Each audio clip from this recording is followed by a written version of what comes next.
Hello friends, welcome to asmitha skitchen. இன்றைக்கி என்ன பார்க்க போகிறோம் அப்படின்னு பார்த்தீங்கன்னா, மட்டை அரிசியில் ஒரு டிஃப்ரெண்ட் ரெசிபி பார்க்க போகிறோம்.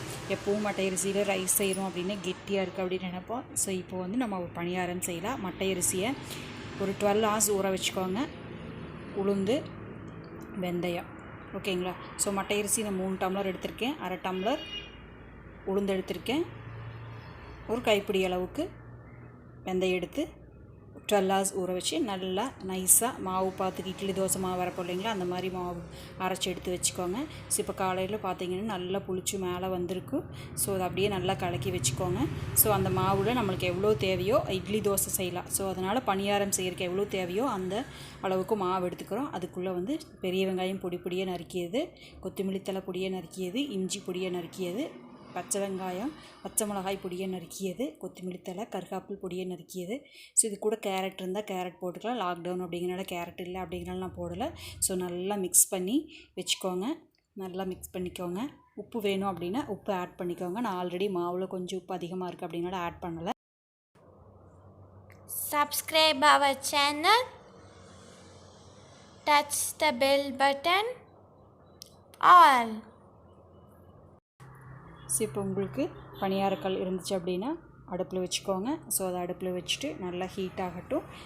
ஹீட் ஆனதுக்கப்புறம் கடலெண்ணெயோ நல்லெண்ணெயோ ஊற்றிக்கோங்க. மரச்செக்கில் ஆட்டின எண்ணெய் ஊற்றுற நான் கடலெண்ணெய் ஊற்றிட்டுருக்கேன் இப்போது. ஸோ இப்போ கொஞ்சம் கொஞ்சமாக அளவாக வந்து ஒரு ஸ்பூனில் எடுத்து நீங்கள் அந்த பனியாரத்தை ஊற்றிக்கோங்க. நல்லா நீட்டாக ஊற்றிக்கோங்க. சூப்பராக இருக்கும். ஸோ குழந்தைகளுக்கு இது பிடிச்ச டிஷ்ஷு.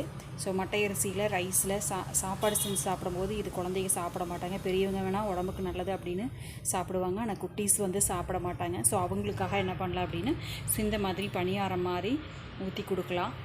நல்லா டேஸ்ட்டாகவும் இருக்குது. நல்லா ஹெல்த்தியாக நம்ம கொடுத்த மாதிரி இருக்குது. ஒயிட் ரைஸே செஞ்சிட்ருக்கிறதுக்கு இந்த மாதிரி டிஃப்ரெண்ட்டாக செய்யலாம். ஸோ ஒயிட் ரைஸ் அவாய்ட் பண்ணிவிட்டு வேறு ரைஸை சமைக்கிறவங்களுக்கு ஸோ இந்த மாதிரி ரெசிபீஸ் செய்யுங்க. நல்லா ஊற்றி வச்சுட்டு எல்லா குழியிலையும் ஊற்றி வச்சுட்டு ஸோ இந்த மாதிரி நல்லா திருப்பி விட்டுக்கோங்க. ஸோ இந்த மாதிரி நல்லா சின்ன நீளமான ஒரு ஸ்டிக் எடுத்துக்கோங்க. ஸோ கம்பி மாதிரி ஒரு ஸ்டிக் எடுத்து திருப்பி விட்டீங்க அப்படின்னா அழகாக திரும்பிக்கும். நல்லா வெந்துருச்சு அப்படின்னா ஸோ கலர்ஃபுல்லாக இருக்குது பாருங்கள். ஸோ நல்லா திருப்பி விட்டுக்கோங்க. ஸோ நல்லா டேஸ்டியாகவும் இருக்குது. கிட்ஸ் வந்து நல்லா விரும்பி சாப்பிடுவாங்க இதையே.